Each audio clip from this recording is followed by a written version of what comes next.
Cambridge exam, so that आपकी actual practice हो जाए कि जब आपके पास actual paper आए तो it will just be another simple paper, कोई उसमें आपके लिए कोई problem ना हो कि chemistry का paper है तो पता नहीं क्या चीज़ है।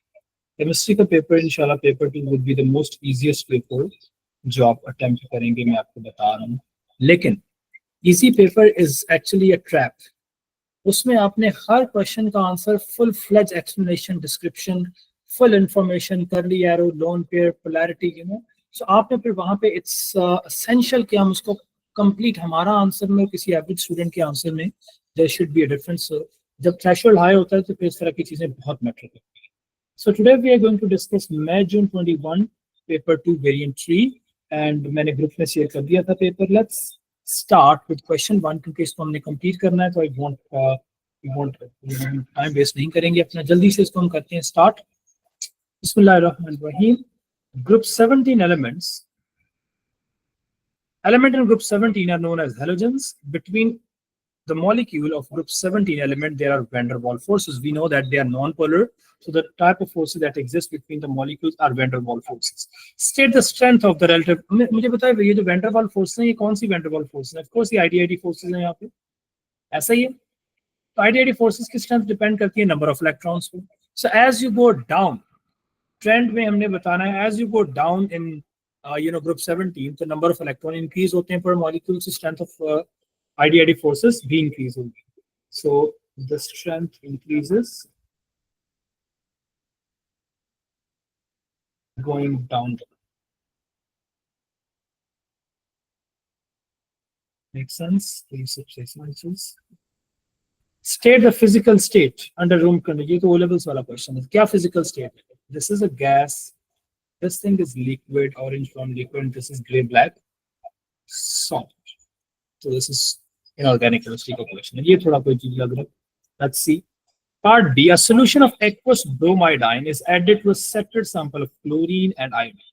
So imagine ये आपके पास क्लोरीन है, aqueous chlorine है. Aqueous chlorine का कलर क्या होता है? किसी को याद है? Aqueous chlorine. ये क्लोरीन है, मॉलिक्यूलर फॉर्म है, लेकिन ये aqueous, इसका पेल ग्रीन सा कलर होता है कुछ अजीब सा. अच्छा, इसमें हमने ऐड कर दिए ब्रोमाइड, हम इसमें बाहर से ऐड किए ब्रोमाइड. सो बेसिकली हो ये रहा है कि क्लोरीन और ब्रोमाइड का रिएक्शन हो रहा है. तो मुझे बताएं which one is more reactive, chlorine or bromine? Which one is more reactive? Of course chlorine, क्योंकि it's above in the series. It has a stronger, it's a better oxidizing agent than the जो इससे नीचे वाला है. तो क्योंकि ये ज्यादा रिएक्टिव है, ये इससे चार्ज ले लेगा और इसको डिस्प्लेस कर देगा Br2 में. तो Br2 का कलर क्या होता है? एक्वस है. तो Br2 का कलर क्या है? हमने ओ लेवल्स में भी पढ़ा था. ब्रोमीन वाटर का क्या कलर है? ब्राउन. तो इनिशियली उसने कहा है describe what is observed in each reaction. तो यहाँ पे हमने ऑब्जर्वेशन लिखा. So the pale yellow solution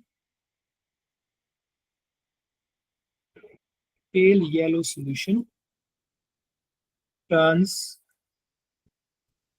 brown. Pale yellow किस वजह से था? Pale yellow था it is because of aqueous chlorine, and brown it is because of the bromine gas. Now what would you observe when you add this into iodine?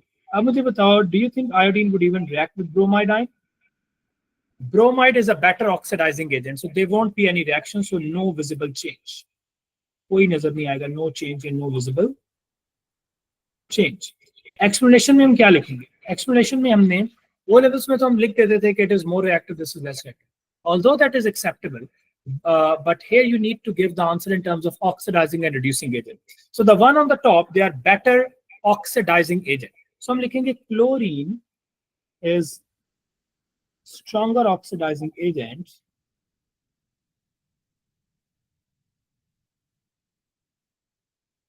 than bromine, and iodine aqueous is a weaker oxidizing agent. इसलिए वो displace नहीं करेगी. is a weaker oxidizing agent than bromine. So you need to explain the answer in terms of oxidizing strength and reducing strength. So the one on the top is वो जल्दी से electron लेगा, खुद reduce होगा and act as a oxidizing agent. So here you can say that chlorine is better oxidizing agent and then the other one. Bleach is made by reacting Cl2 with cold dilute. So how do we write the reaction of cold dilute NaOH? ये हमने hot concentrated का भी किया हुआ है. You will get NaCl, you will get H2O. But what's the other product, the special one? It is NaClO. What type of reaction is this? It's a disproportionation reaction in which the same element chlorine, from 0, it is reduced and the same chlorine is oxidized. Because oxygen is -2 here, so this sodium is +1, so overall it should be 0. So इसका मतलब chlorine is reduced and the same chlorine is oxidized. A disproportionation, perfect example of disproportionation reaction. Okay, what is this ClO negative is added to water, behave like a Bronsted-Lowry base. What is a base? Substance that accepts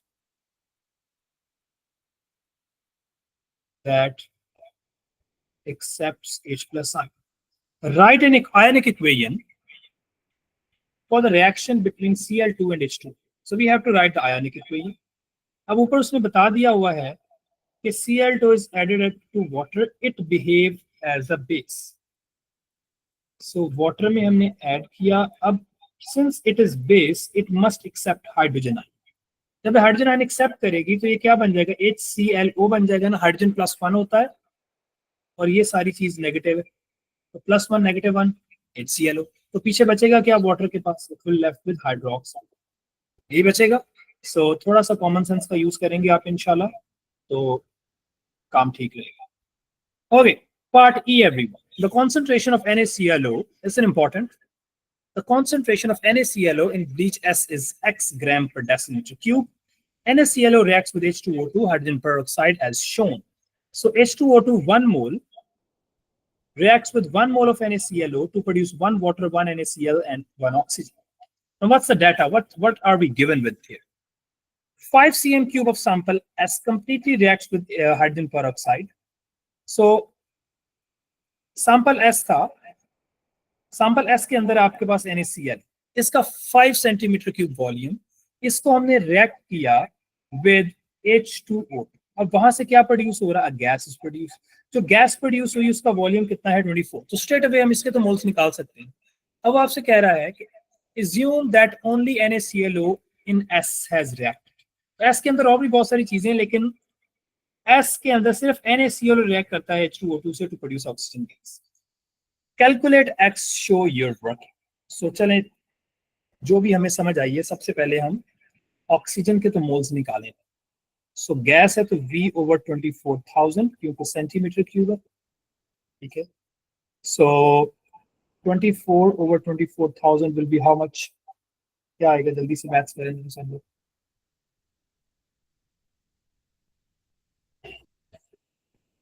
शाबाश, क्या answer आएगा? जो 24 cancel हो जाएंगे, तो 1 into 10 raised to power 3 zeros है, ऊपर जाके माइनस हो जाएंगे, तो 10 raised to power -3 आएगा. मतलब इसको स्टैंडर्ड फॉर्म में लिखेंगे तो 1 into 10 raised to power -3 ऐसे लिखेंगे. यहाँ तक ठीक चल रहा है सब? मेरे साथ कर रहे हैं ना आप सब? ओके, यहां से since we just got the moles, ये हमारे पास आए हैं किसके मोल्स? ऑक्सीजन के. यहां से हमने किसके मोल्स निकालने हैं? हमें तो NaClO के मोल्स आएंगे ना. तो यहाँ पे हम रेशियो लगाएंगे, NaClO ratio oxygen.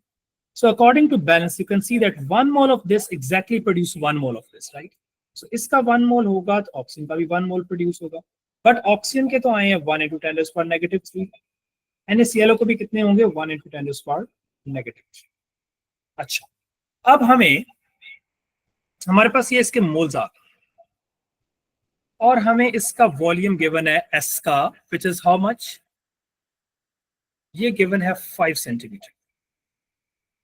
तो हम इसकी कॉन्सेंट्रेशन फाइंड कर सकते हैं. कॉन्सेंट्रेशन का फॉर्मूला होता है NaC times V. तो concentration would be moles over volume, right? ऐसा ही हो. अब मोल्स इसके हमने फाइंड किए हैं 1 into 10 raised to power -3. और इसका जो S का वॉल्यूम था वो कितना है? वो तो 5 cm क्यूब है ना. सो इसको हम डेसीमीटर क्यूब में कन्वर्ट करेंगे 0.005. डू द मैथ्स, करके देखो कितना आता है. ये कॉन्सेंट्रेशन आएगी हमारे पास मोल पर डेसीमीटर क्यूब. 0.2। अच्छा मुझे ये बताएं कि ऊपर हमने मोल्स लिए हुए हैं और नीचे हमने वॉल्यूम दिया हुआ है, तो वॉल्यूम हम डेसीमीटर क्यूब में लिया हुआ है। इस कॉन्सेंट्रेशन का यूनिट है मोल पर डीएम। हमें किस में चाहिए? ग्राम पर डीएम क्यूब। तो जब भी मोल पर डीएम क्यूब से ग्राम पर डीएम क्यूब में जाते हैं तो multiply by the MR of the same thing. किसका एमआर की बात हो रही है? NaClO। NaClO का एमआर क्या होगा? सोडियम होता है 23, chlorine is 35.5 and oxygen is 16। तो ये जो भी चीज आई है इसको इससे मल्टीप्लाई कर दो बस and check the marking scheme. शाबाश, देखो क्या आया ये।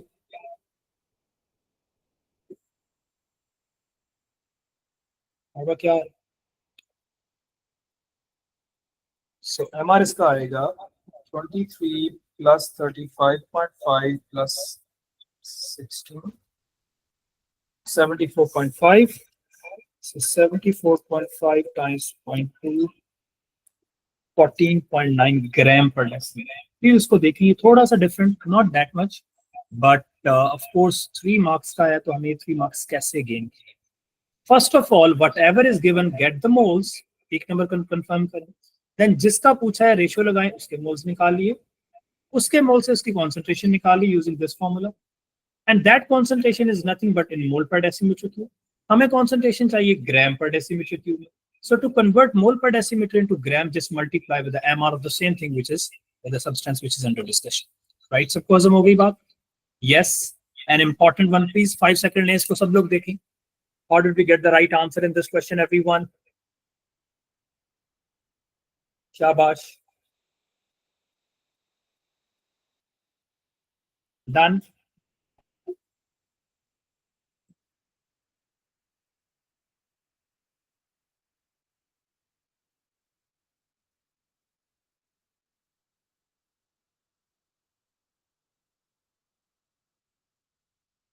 I don't know. मेरे भी किस ईयर का क्वेश्चन है जो कल हम कर रहे थे?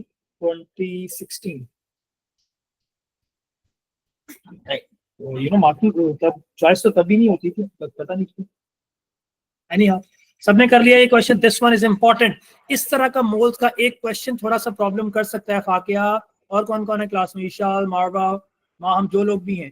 सो मोल्स के क्वेश्चंस पे तो कोई कॉम्प्रोमाइज ही नहीं करना। इसी तरह के क्वेश्चंस होंगे जहां पे बच्चों के लिए खुदा ना खासा प्रॉब्लम होगा। इंशाल्लाह आप लोगों के लिए नहीं होगा क्योंकि आपने इसकी एक्चुअल वर्किंग की हुई है। Let's look at the next question everyone.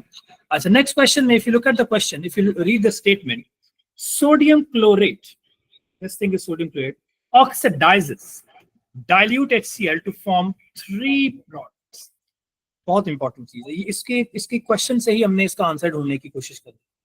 The product which contains chlorine have chlorine species with oxidation number -1 or 0. So NaClO reacts with HCl to form 3 products. The products which contain chlorine, जो भी जिनके अंदर chlorine है, उस chlorine में या तो oxidation number उसका -1 है या 0, दोनों भी हो सकते हैं। नो अदर स्पीशीज चेंजेस इस ऑक्सीडेशन नंबर। जब ये रिएक्शन हुआ है तो किसी और का ऑक्सीडेशन नंबर चेंज नहीं है। Use the information to complete the ionic. Okay, अच्छा 0 है तो फिर मैं ये एज्यूम कर लेता हूं कि क्लोरीन Cl2। यहाँ पे क्लोरीन का चार्ज पहले फाइंड करते हैं। यहाँ पे क्लोरीन -1 है क्योंकि H +1 है। ओवरऑल चार्ज यहाँ पे -1 है। Oxygen is -2। ओवरऑल -1 कब आएगा? जब ये वाला क्लोरीन +1 होगा। only then we can have overall -1. So ये वाला क्लोरीन 0 है। उसने कहा no other species changes its oxidation number except chlorine. Only chlorine, ऊपर क्लोरीन का लिखा हुआ है। अच्छा, क्लोरीन यहाँ 0 हो गया, ठीक है। क्लोरीन अगर हम -1 लिख दें, क्योंकि उसने कहा हुआ है -1, तो क्लोरीन में -1 आयनिक इक्वेशन लिखनी है ना, तो कोई उसमें सोडियम साथ यहाँ पे है, लेकिन क्योंकि उसने आयनिक इक्वेशन कहा हुआ है तो हम स्पेक्युलेटर लाइंस में गए। अच्छा, पीछे बचा क्या? You're left with hydrogen and oxygen. तो जब हाइड्रोजन और ऑक्सीजन बचते हैं तो हमेशा क्या बनने की कोशिश करेंगे?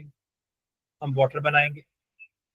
लेकिन ये इक्वेशन बैलेंस नहीं है क्योंकि लेफ्ट पे 2 क्लोरीन है और राइट पे 3 बन गए। तो what if I put 2 here?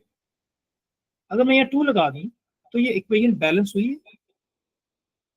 Is this a balance equation दो? 2 hydrogens, 1 oxygen, chlorine is 0, chlorine is -1. So basically this +1 chlorine goes to 0 and the same +1 goes to -1. ये वाली chlorine इसका मतलब change नहीं हुई है as a result of this reaction. Okay, but anyhow I think हमने दोबारा statement पढ़ लें. HCl3 products बने हैं. The product which contains, का मतलब not all the product contain chlorine, which contain chlorine have oxidation number 0 और -1. तो 0 वाला हमेशा होमोएटॉमिक होगा और -1 वाला Cl नेगेटिव ही हो सकता है. I think यही बन सकते हैं. बैलेंस भी और ये भी. By the way, कुछ बच्चा चेक कर दे हमें. This was the first question. All right. Question number 2, everyone. Methanol is soluble in water because it forms hydrogen bonds with water molecule. Methanol में भी OH है, water जिसमें भी OH होता है, it form hydrogen bonds always, and that's what we know. Hydrogen bonding होती है whenever hydrogen of one molecule, partial positively charged hydrogen of one molecule, make दोस्ती with NOF.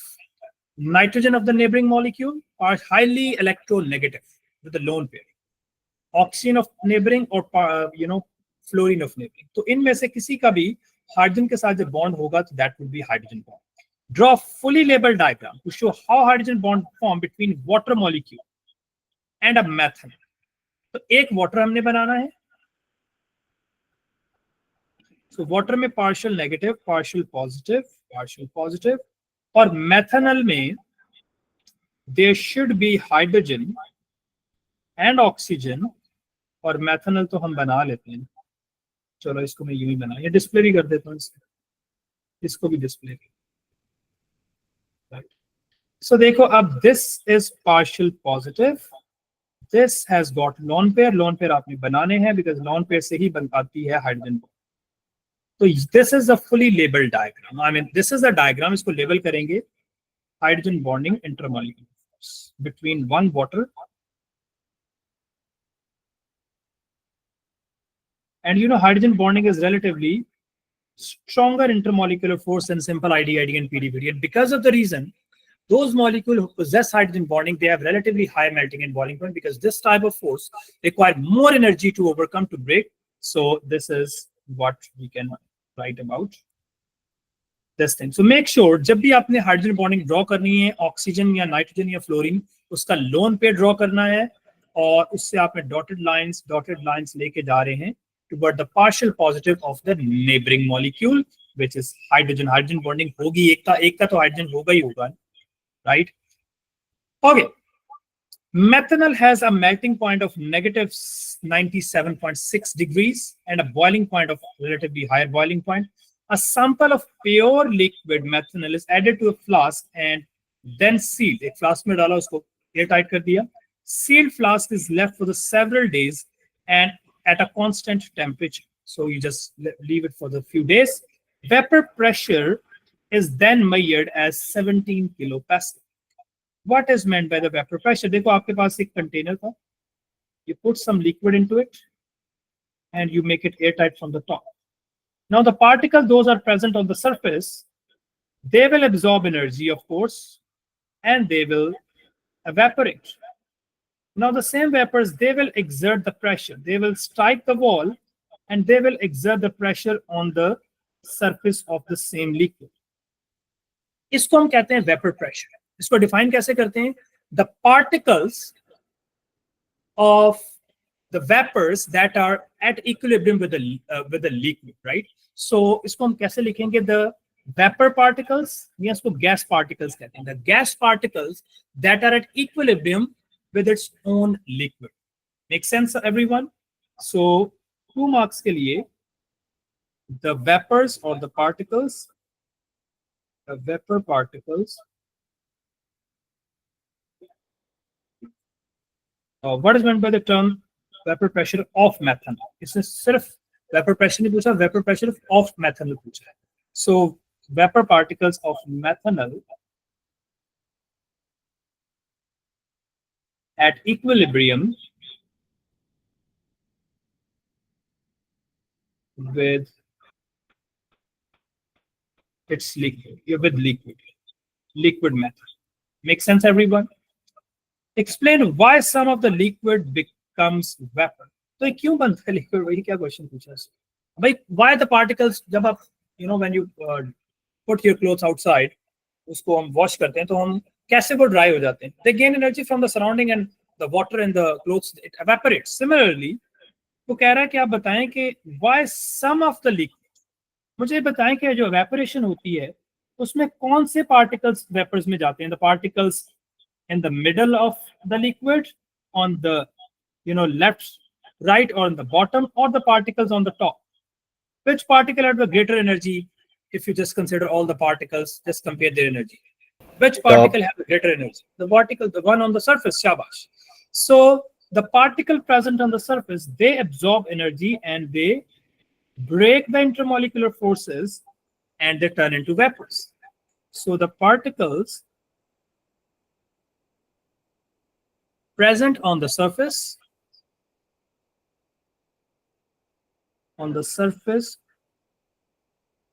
absorb the energy, relatively high energy, absorb energy, break the intermolecular forces,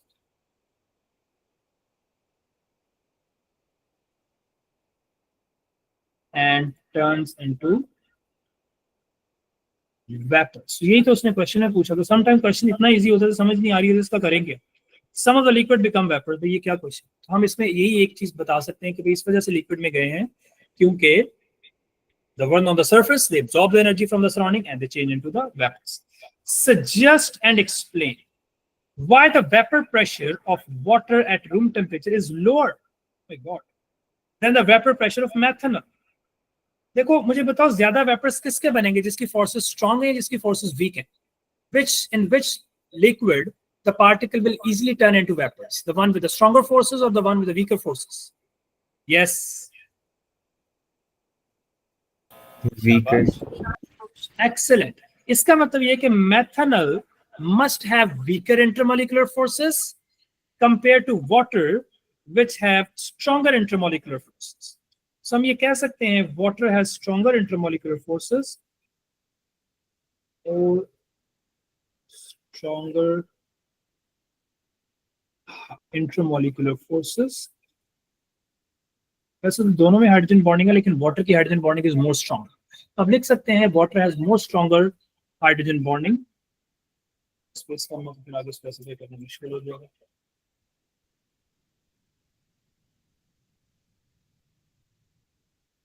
So more energy is required.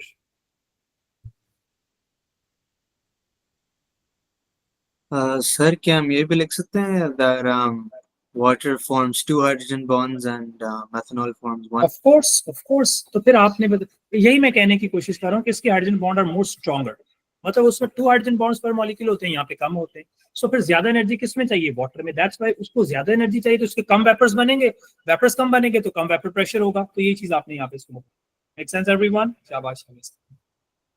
So methanol is made by reacting carbon monoxide with hydrogen. This is carbon monoxide, 2 moles of hydrogen reacts to form methanol. Carbon monoxide and hydrogen react at 1 into 10⁷ Pascal. That's the pressure. थोड़ा सा speed से हूँ क्योंकि I want कि हम इसको complete करें आज, बीच में ना छोड़ें। At 200 degree temperature, eventually the reaction reaches the dynamic equilibrium. The table shows the amount of each species present in the mixture. So initial is given. Initially, there were 1 mole of carbon monoxide and 2 moles of hydrogen, and initially, of course, there were no product. But once the equilibrium is established, you got this much moles of product and these many moles of the reactant which are left once the reactant. So what is meant by the dynamic equilibrium? So for 2 marks, what is meant by dynamic equilibrium? So stage at which, so when the rate of forward and backward reaction are equal, when the rate of the forward and backward reaction are equal and the concentration, पूरी story सुनानी है ना यहाँ पे उसकी, of both reactants and products stays same in a closed system. कहीं पे हमारे मार्क्स ना हमें कंडीशन भी बता दी, सब कुछ बता दी. Calculate the partial pressure of methanol vapors at equilibrium under these conditions show you working. So what is the formula of partial pressure of किसी भी चीज की? कल बताया था मोल फ्रैक्शन, उसी चीज की mole fraction times total pressure. So how to get the mole fraction? मोल उस चीज के मोल्स, किसके मोल्स? जिसकी फाइंड करनी है 0.7 डिवाइडेड बाय टोटल मोल्स. सारे मोल्स ऐड कर लें, मीरब जरा करें जल्दी से. 0.3 प्लस, जल्दी से सब लोग मेरे साथ कर रहे हैं ये क्वेश्चन, मेरे साथ कर रहे हैं आप लोग please. 0.97. So total moles are 1.606. What is the total amount of pressure here? It's 1 into 10 is power 7. So 1 into 10 is power 7. Please do the maths, everyone. शाबाश, सब लोग करेंगे, सब लोग करेंगे, शाबाश. क्या आंसर आएगा?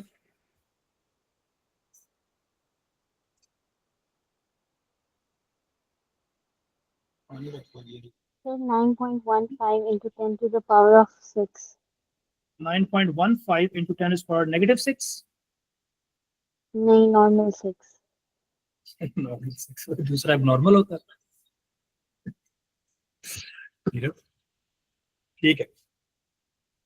So write an expression for the equilibrium Kp. ये आंसर ठीक है वैसे, तो बच्चा चेक कर ले मार्क्स से, क्योंकि ये कनेक्टेड होते हैं. Write an expression for the equilibrium constant for this reaction. State the units of your answer. अच्छा, पहले तो मैं इक्वेशन लिखूंगा यहाँ. ये लिखें सब लोग, Kp लिखें, फिर इसके यूनिट्स लिखें प्लीज एवरीवन.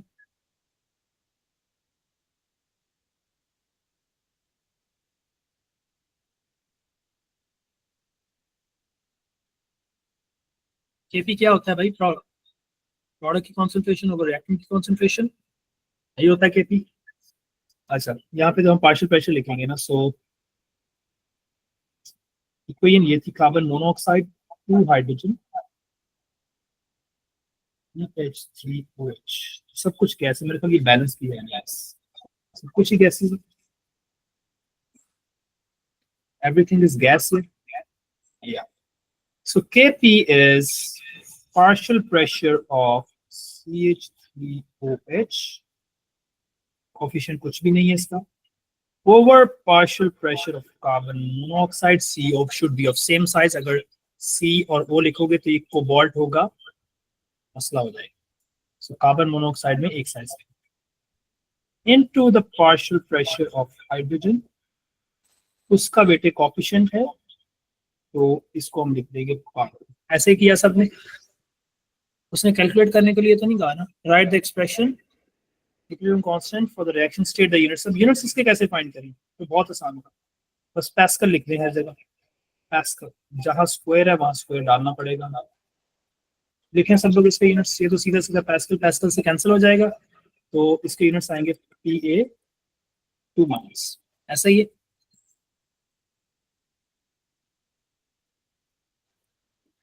ऐसा ही है भाई, सबको समझ आ रही है? जी. आगे चलते हैं. ओह, जल्दी से जल्दी से जल्दी से. सो सेपरेट सैंपल PQRST. यहाँ पे इनऑर्गेनिक केमिस्ट्री टेस्ट होने वाली है. सब लोग जरा कान खोल लें, वो बंद कर लें, आंखें खोल लें, दिमाग भी खोल लें कि इसमें हाउ डू वी स्कोर इंशाल्लाह full marks in this question. So separate sample of PQRST you added to cold water. The identity of each sample is unknown. However, each sample is known to be pure and can only be one of them. तो ये उसने अच्छी चीज की कि हमें बता दिया कि वो जो सैंपल है इन्हीं में से कोई एक. बेरियम हाइड्रोक्साइड है, सोडियम क्लोराइड है, फास्फोरस 5 ऑक्साइड है, silicon 4 chloride. Use the observation in the table to identify कि ये क्या है. State at room temperature solid है. ये तो सारी सॉलिड है भाई रूम टेम्परेचर पे. Observation on addition with sample of water. तो इमेजिन इनमें सबको हमने पानी में ऐड किया अलग अलग. एल्कलाइन, ठीक है, इसका मतलब NaCl तो नहीं हो सकता, NaCl तो न्यूट्रल होता है. फास्फोरस भी नहीं हो सकता, क्योंकि फास्फोरस तो एसिडिक होता है वाटर में. सिलिकॉन क्लोराइड भी एसिडिक होता है. सिलिकॉन क्लोराइड भी एसिडिक होता है। अच्छा, एल्कलाइन तो फिर यही है ना, barium hydroxide. And colourless solution is produced, some white solid remains. तो वो जो व्हाइट सॉलिड होगा वो किस चीज का होगा जब इसको वाटर में ऐड करें? एल्कलाइन विद है तो बेरियम हाइड्रोक्साइड, ये तो कंफर्म बात। आगे चलते, solid colourless solution is produced, इसको वाटर में डाल रहे हैं, राइट? वाटर में डाल रहे हैं, किसी और कोल्ड वाटर में डाल रहे हैं। सो बेरियम ऑक्साइड बन सकता है, may be something like this. तो देखते हैं, फिर दूसरा भी सॉलिड है, उसको वाटर में ऐड किया, जो दूसरी चीज इनमें से कोई एक है, तो सॉलिड डिसअपियर, इसका मतलब इट डिसॉल्व इन वाटर, ठीक है। सोल्यूशन इज न्यूट्रल, तो मुझे बताएं किसका सोल्यूशन न्यूट्रल होता है? ये तो नहीं हो सकता ऑफ कोर्स, ये भी नहीं हो सकता, ये एसिडिक बनाता है, नॉन मेटल ऑक्साइड और acidic. Silicon chloride hydrolyse in water to form acidic solution, तो न्यूट्रल यही प्यारे भाई हैं, ये सॉलिड भी है, व्हाइट सॉलिड भी है, और डिसअपियर भी होता है, और न्यूट्रल सॉल्यूशन भी बनाता है, ठीक है। अगला टी और यू ट्राई करें ना सब लोग जरा, 1 मिनट दिया आप सबको। सिमिलर भी हो सकते हैं, ऐसा नहीं है कि सब हर बार डिफरेंट ही आएगा, हो सकता है अगला भी NaCl हो, बेरियम हाइड्रोक्साइड हो सकता है। तो 1 minute, complete the answer everyone.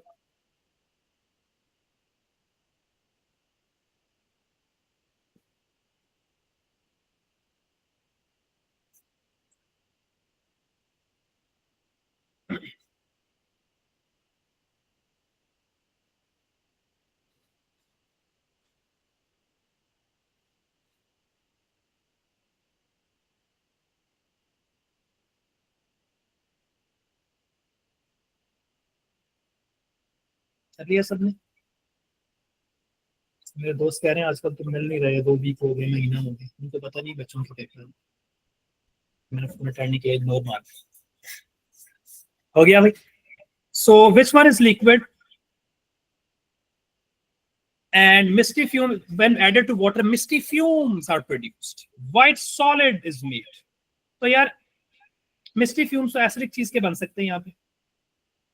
इस white solid is made in a vigorous reaction, white solid ना इसी का बनता है, सिलिकॉन क्लोराइड। यस, शाबाश शाबाश, silicon chloride added to water, तो क्या बनेगा? सिलिकॉन ऑक्साइड बनेगा। सिलिकॉन ऑक्साइड भी आप लिख सकते हैं, सिलिकॉन हाइड्रो ऑक्साइड भी लिख सकते हैं, एक ही बात, ये दोनों व्हाइट सॉलिड ही है, तो ये भी ठीक है, ये भी ठीक है। और साथ में क्या बनेगा? मिस्टी फ्यूम किस चीज के बनेंगे? HCl के। तो व्हाइट सॉलिड ये है और मिस्टी फ्यूम्स ये हैं, इट्स नथिंग बट सिलिकॉन। और टाइप ऑफ रिएक्शन क्या है? टाइप ऑफ रिएक्शन हाइड्रोलिसिस है, ये डिसॉल्व होता है, NaCl डिसॉल्व। सो सॉलिड एसिडिक है, एसिडिक तो मैं आपको पता है ना, एसिडिक तो एक ही है इसमें, P4O10। Okay, solution identify the formula of white solid made in T, तो टी पे व्हाइट सॉलिड क्या है? SiO2 है। Name the solution found when U reacts with water, name the solution। U reacts with water, U का reaction लिखी ना, water के साथ क्या बनेगा? Phosphoric acid, H3PO, strong acid बनेगा फॉस्फोरिक एसिड, ठीक है। फॉस्फोरस भी बनता है, फॉस्फोरिक हम लिख देंगे, H3PO4, ये याद करना है, this is part very important. Yes yes, किसके लिए? कैटायन एंड एनायन के टेस्ट में वैसे ही पता होना चाहिए। अगर आप इस क्वेश्चन की बात करें तो ये this is part of our syllabus, notes मैंने ग्रुप में भेजे हुए हैं, और बहुत इंपॉर्टेंट शॉर्ट नोट्स हैं। आप ये नोट्स पढ़ेंगे तो आपको ये सारी चीजें क्रिस्टल की तरह क्लियर नजर आएंगी, क्रिस्टल क्लियर जो भी होता है। सो उसको एक बार गो थ्रू करना है, बट दीज आर वेरी, और ये वो क्वेश्चन है, पिछला जो क्वेश्चन था ना, क्वेश्चन 1 और 2, वो हाई स्कोरिंग क्वेश्चन, तो सब बच्चों को इसमें मार्क्स आते जाते हैं। ऑफ कोर्स इंशाल्लाह आप हमारे सब में ही आएंगे, लेकिन this is the question where majority of the people struggle, जहाँ पे इक्वेशंस आती हैं, जहाँ पे उनकी ऑब्जर्वेशंस आती हैं, स्पेशली इनऑर्गेनिक केमिस्ट्री की हमने डिटेल वर्कशीट्स आपको मैंने करवाई हुई हैं, ये उन्हीं की रिवीजन। अगर आप उसमें देखें क्लोराइड्स भी, उसमें मैंने पूरा क्वेश्चन था क्लोराइड्स का, ऑक्साइड्स का, they reaction with water, what type of reaction, what type of solution do they form, so everything was there in your जो नोट्स आपको भेजे, मैं दोबारा भेज दूंगा अगर किसी को चाहिए, ठीक है। अच्छा, उसके बाद बेटे आगे चलते हैं, magnesium oxide and aluminium oxide.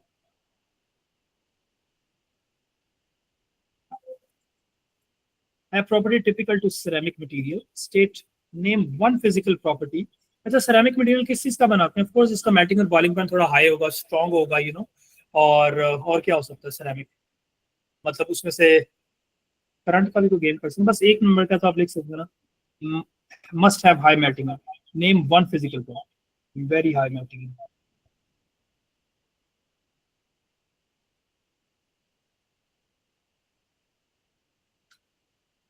Give the formula of another oxide of period 3 behave as a ceramic.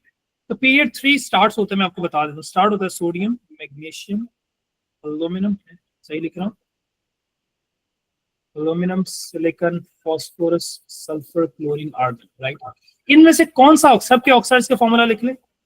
These are the oxides, these are the oxides, you know. ये तो बनाते ही नहीं।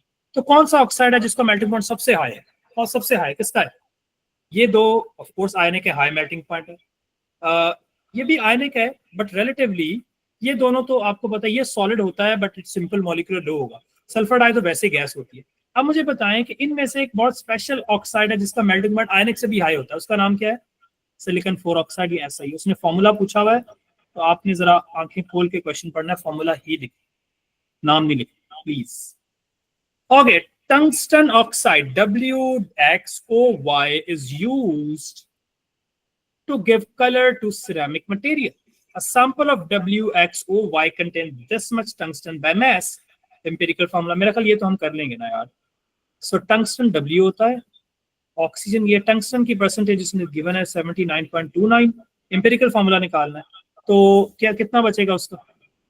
20 पॉइंट। कैसे इसकी देखो, दो लोग हैं और एक की परसेंटेज गिवन है 70.29, तो टोटल 100 के इक्वल होगा। अब इसकी परसेंटेज कैसे निकालूंगा? 100 में से ये माइनस कर देंगे तो 20.71 if I am not wrong, ऐसे ही है ना? 79.29। अच्छा, अब इसके आप पीरियोडिक टेबल से इसके दोनों के AR लें, उसे डिवाइड करें, निकालें सब। शाबाश, 1 मिनट है आप सबके पास। ये तो फ्री के गिफ्ट मार्क्स।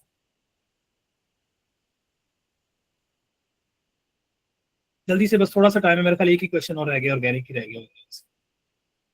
जल्दी से इसको कंप्लीट करना है इंशाल्लाह।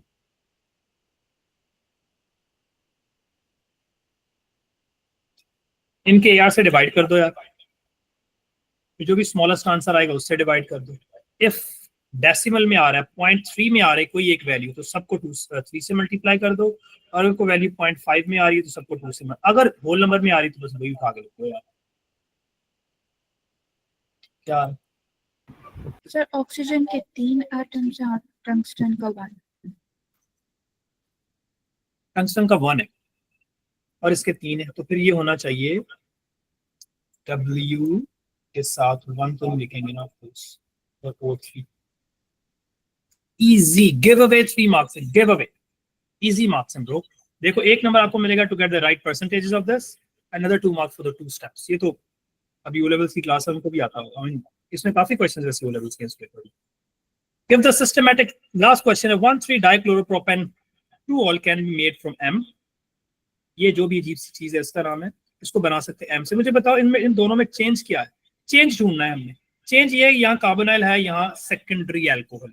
How to convert this thing into this thing? Is it reduction or oxidation? This is clearly reduction because hydrogen add हो रहा है। तो रिडक्शन में, ये तो पूछा ही नहीं उसने, चलो मैं लिख देता हूँ। रिडक्शन के लिए यूज करते हैं NaBH4 और LiLH4, राइट। अच्छा, gives the systematic name of M, बता देते हैं M है क्या? M is nothing but a ketone. How do I know?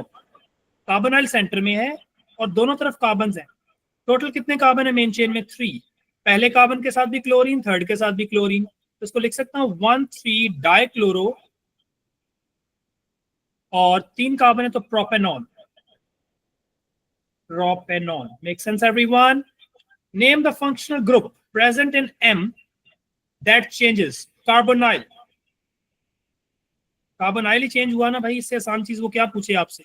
Carbonyl goes to secondary alcohol. Suggest the suitable reason for the reaction, बता दिया है, NaBH4 और LiAlH4, right? Okay, now separate sample of 1,3-dichloropropane 2-ol and 3-chloro 1,2-di all are heated with oxidizing agent until no further change. In each reaction, a different organic product Q and R is made. इसको जरा गौर से पढ़ ले. उसने कहा कि separate sample पहले इसका उसने रिएक्शन किया ऑक्सीडाइजिंग एजेंट से, स्ट्रॉन्ग ऑक्सीडाइजिंग एजेंट से, 1,3-डाइक्लोरोप्रोपेन-2O. अच्छा, इसमें डिफरेंस ये है कि यहाँ पे 2 क्लोरीन्स है और यहाँ पे क्लोरीन एक है, दो OHs. इसकी भी ऑक्सीडेशन कर रहा है. वो कह रहा है कि Q and R are 2 different products. ठीक है, ऑक्सीडेशन से होगा क्या? या ये तो सीधा सीधा उसका रिवर्स रिएक्शन हो जाएगा ना. आई मीन जब ऑक्सीडेशन होगी तो सेकेंडरी अल्कोहल ऑक्सीडाइज होकर क्या बनाएंगे? Secondary alcohol will give you ketone, बाकी सब कुछ ऐसे ही रहेगा. ठीक है, यहां पे एक प्राइमरी अल्कोहल है and the other one is secondary alcohol. So primary alcohol क्या बनाएगा? Primary alcohol will give you carboxylic acid. तो देखो, will get carboxylic acid and this alcohol will give us ketone. और क्लोरीन तो कुछ भी नहीं होगा, क्लोरीन तो ऐसे ही रहेगा. सबको समझ आई बात? Yes, this will become carboxylic acid and this will become a ketone and the chlorine will remain as it is. Okay, now Q and R are tested. This is Q and this is R. Tested separately with, 2,4-D and pH. This very chemical is give positive test with those chemicals who have carbonyl. तो यहाँ पे भी carbonyl है, यहाँ पे भी carbonyl है. तो 2,4-D and pH के साथ क्या ऑब्जर्वेशन आएगी? Orange PPT, orange red PPT, red precipitate, और यहाँ पे भी orange red precipitate, red orange precipitate नहीं कुछ. I'm sure मैं ठीक लिख रहा हूँ. Sodium carbonate is a chemical. Group 1 के जो metal carbonates होते हैं, they are used to distinguish carboxylic acid from the other one.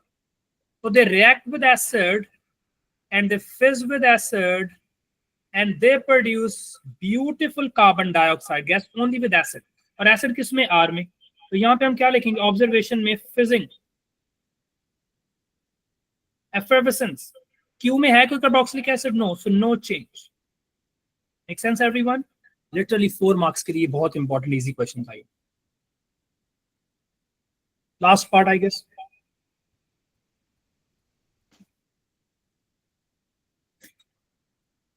Okay. Citric acid can be made from M in 4 steps. किधर है citric acid? This is citric acid. Step by step जाते हैं यार. देखो, पहला मुझे टाइप ऑफ रिएक्शन कौन बताएगा? उसको 10 रुपए दूंगा जिसने ठीक बताया. चेंज ढूंढना है आपने. कार्बोनाइल को क्या कर रहे हैं?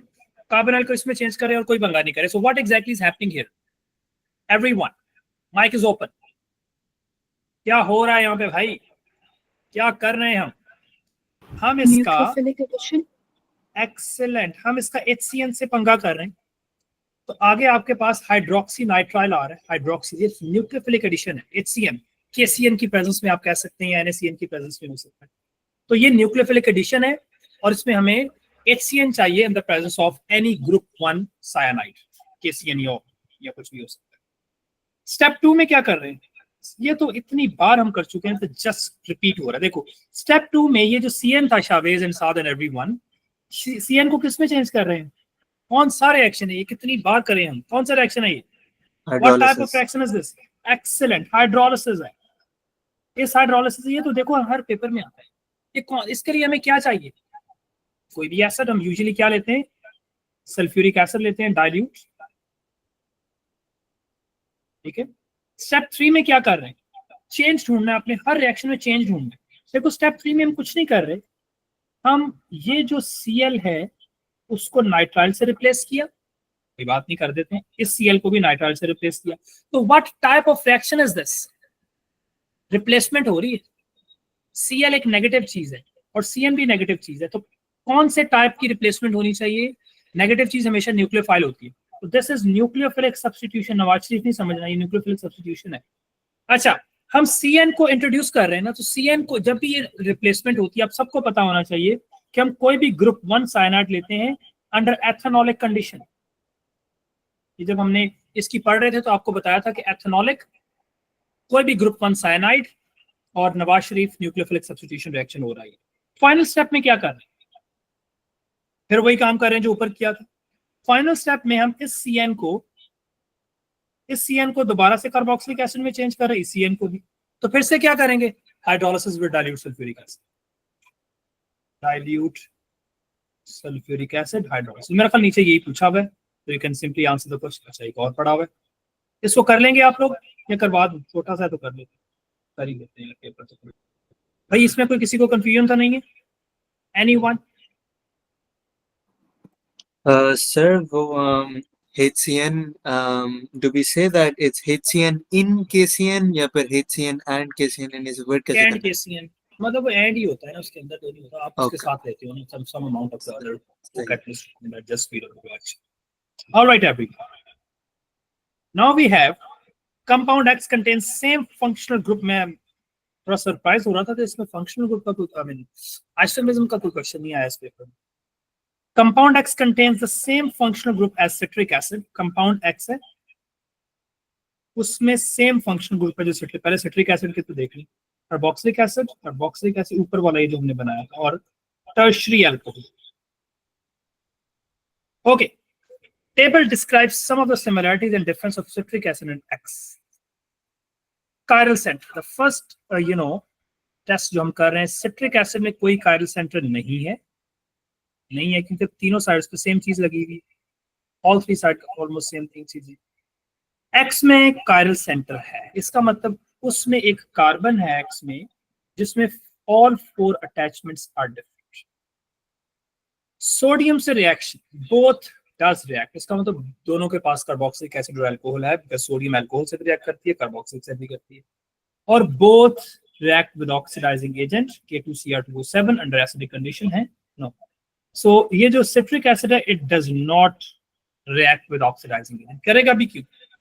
टर्शियरी अल्कोहल है, ये ऑक्सीडाइज होता नहीं है, carboxylic acid already full form of उसकी है, फर्दर क्या ऑक्सीडाइज होगा, बट X oxidizes, इसका मतलब X में either there is primary alcohol or secondary, because only then it would complete the equation to show some of the reaction of excess sodium with citric acid show the skeletal form. पहले हम ये देखते हैं कि sodium किस किस के साथ पंगा करेगा। सोडियम जो है, it is a reactive metal, it will displace carboxylic acid के हाइड्रोजन, of course ये टर्शियरी अल्कोहल है, इसके साथ भी पंगा करेगा, ये भी जाएगा। सो अब हमने इसका बनाना है, इसका मतलब सारे हाइड्रोजन रिप्लेस होने वाले हैं ना, सो स्केलेटल फार्मूला बनाना है, बस ऐसे ही लिख लेते हैं इसको।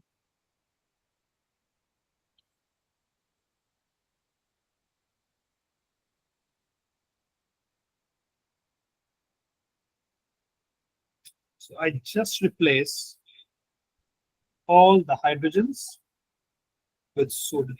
इसको बैलेंस भी करना है, ये बात नहीं भूलनी है ना कि आप अपनी खुशी में बैलेंस ही ना कर पाए। यहाँ पे कितने सोडियम आएंगे, 4 ही आने चाहिए ना, if I am not wrong. लेकिन देखो ये कितने मार्क्स की है, कुछ कोई चीज में मिस कर रहा हूँ यहाँ पे, can you please confirm if it is a complete equation? Sir, nitrogen atoms. तो जो हाइड्रोजन डिस्प्लेस किए हैं उसका भी तो कुछ करना है ना, कितने हाइड्रोजन डिस्प्लेस हुए? 4। तो हाइड्रोजन डिस्प्लेस किस फॉर्म में होता है? H2 की फॉर्म में, तो 4 करने के लिए इसके साथ 2 लगे, right? So 1 mark for, like 3 marks से डिवाइड कर लें, कैसे होंगे आपको पता है कैसे होंगे? Use the information in the table to deduce the skeletal formula of X, ठीक है? ओके, X में कायरल सेंटर है, फंक्शनल ग्रुप उसमें भी यही है, लेकिन उसमें एक कायरल सेंटर है, लेकिन उसने ये कभी नहीं कहा, हाँ उसने उसका मॉलिक्यूलर फॉर्मूला हमें दे दिया, ये तो हेल्प हो जाएगी। Use information table to deduce formula C3H6O, ये उसने अच्छा काम किया। O3 है, इसका मतलब ये O3 है, listen everyone, it has the same functional group as citric acid. Citric acid में कौन से फंक्शनल ग्रुप्स हैं? कार्बोक्सिलिक एसिड है, कितने ऑक्सीजन आ गए? 2, और अल्कोहल है, तो 3 पूरे हो गए। इसका मतलब यह है कि इफ X हैज 3 ऑक्सीजन इस X में एक तो कार्बोक्सिलिक एसिड कंफर्म है और एक अल्कोहल है। तो मैंने कायरल सेंटर बनाने की जरा कोशिश कर रहा हूं। अब हम हाइड्रोजन पूरे करते हैं। हाइड्रोजन में 6 लगा लो, 3 इसके साथ आ जाएंगे और 1 इसके साथ आएगा। सो 3, 4, 5 एंड 6। सुभान अल्लाह। और ये कायरल सेंटर ही है। I can see that this a chiral centre. How do you think it's a chiral centre? Because all 4 direct attachments are different. Carboxylic acid on one side, hydrogen on the other side, alkyl group and alcohol. It has the exact same functional group as the other one, like citric acid.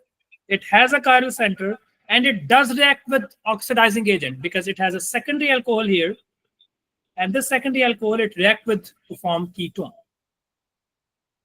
तो ये क्यों react करता है? वो क्यों react नहीं करता है? क्योंकि इसमें सेकेंडरी अल्कोहल है, वो ऑक्सीडाइज हो सकता है, इसमें टर्शरी है, वो ऑक्सीडाइज नहीं होता है। Compound X is one of the pair of stereoisomers. Stereoisomers occur in the molecule at least one of 2 key features. State 2 key features give rise to stereo. So stereoisomerism के लिए क्या होना चाहिए? देखो stereoisomerism हमारे पास क्या है? Chiral center होना चाहिए। Chiral center है इसमें। Does this compound has a chiral center? और दूसरी चीज क्या होनी चाहिए? If it has a chiral center, उसके पास नॉन सुपर इम्पोजिबल होनी चाहिए मेरे इमेजेस। स्टीरियोआइसोमर्स होते हैं 2 टाइप्स के, ये तो बात हमें पहले, एक है ज्योमेट्रिकल और दूसरे होते हैं ऑप्टिकल। तो शायद हमें 2 डिफरेंट कंडीशंस। ऑप्टिकल की तो एक ही कंडीशन है, कायरल सेंटर। ज्योमेट्रिकल की 2 कंडीशंस है, double bond and attachment should be different. ऐसा ही है, याद है ना सबको? तो एक आप लिखेंगे कायरल सेंटर और दूसरी कंडीशन में आप लिख दो कि double bond and further attachment should be different. So structural isomer of X does not fizz with sodium. What is meant by structural isomers? Up to you. Okay.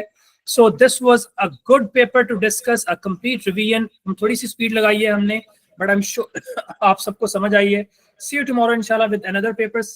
Till maths हम करेंगे paper, और math वाले दिन शाम में आके आपको बहुत सारा होमवर्क मिलने वाला है। बाकी बेटे मेरी क्लास हम गेटिंग लेट, आप मुझे मैसेज ड्रॉप कर दो एंड वी कैन डिस्कस। ठीक है, अल्लाह हाफिज़।